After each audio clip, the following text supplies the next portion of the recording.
So I'm Steve Jacques and I'm the Group Chief Executive Officer for Key Assets in Europe and USA. I was born in England and my parents moved to Cyprus when I was young. My mum is Cypriot and my dad is English, so kind of lived in a very mixed cultural family.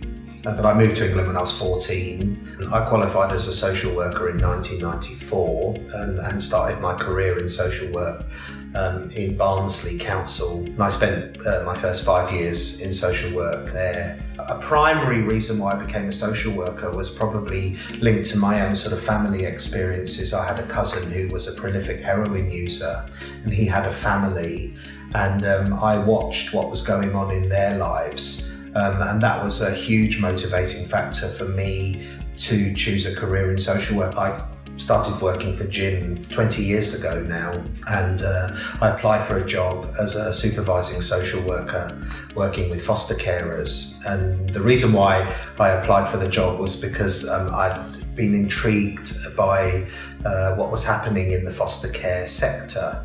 And that there were a number of non-government or private organisations beginning to emerge, and they seem to be doing really amazing work.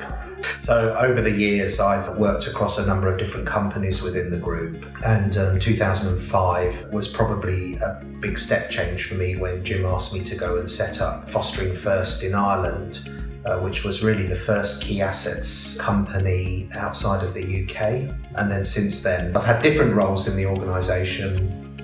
2017 I was promoted to Group Chief Executive Officer, covering all the companies across Europe, North America and the Asia Pacific region. So I suppose I've lived in lots of different places, so that probably helps in terms of being comfortable with travelling to different places. I definitely forget sometimes what time zones I'm in.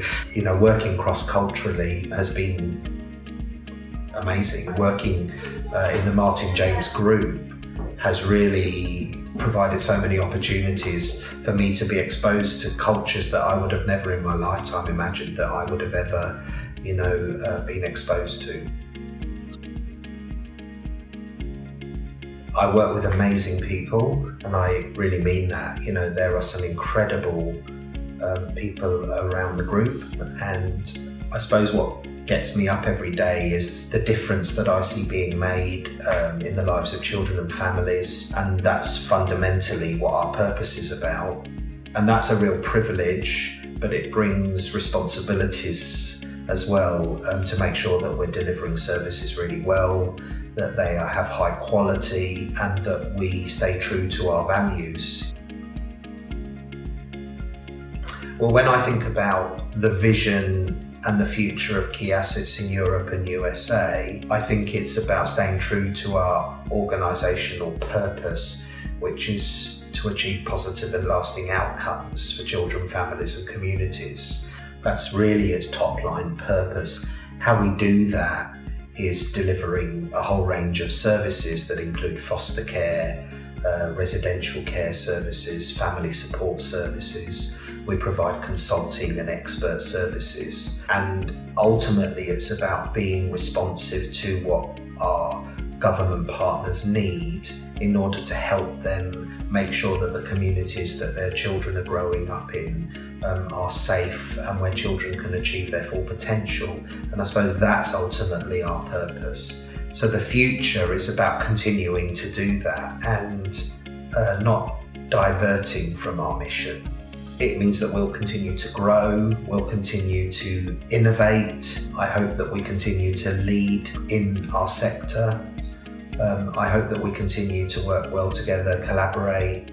That's really important, So the future, as far as I'm concerned, is that we don't stop what we're doing. That with the work we do with families, the work we do with communities is ultimately about helping children to be full contributing citizens and where their full potential is achieved. I'm fortunate because I've got an amazing senior leadership team. Tia in Finland is an exceptionally good leader, Mary in Ireland, exceptionally good, the same with Afram. And the more I get to know Lars, the more I see he's a great fit within our organisation, and obviously Jennifer in Kentucky, she's transformed that place, and it's a real pleasure to see that. So yeah, I love my job. We're definitely a can-do culture, and it's definitely a fun culture, a friendly culture. I think the culture is very can-do. People work very hard. People want to do their best. Fun, innovative, friendly. So they're definitely the kind of things that I think that inform the cultural norm. And of course, because we're such a diverse group, we kind of have cultures within cultures as well. Everybody, I think, buys into the vision and the mission of the organisation. I think you have to work at it. I mean, it's hard work managing a company or a network of companies across different countries.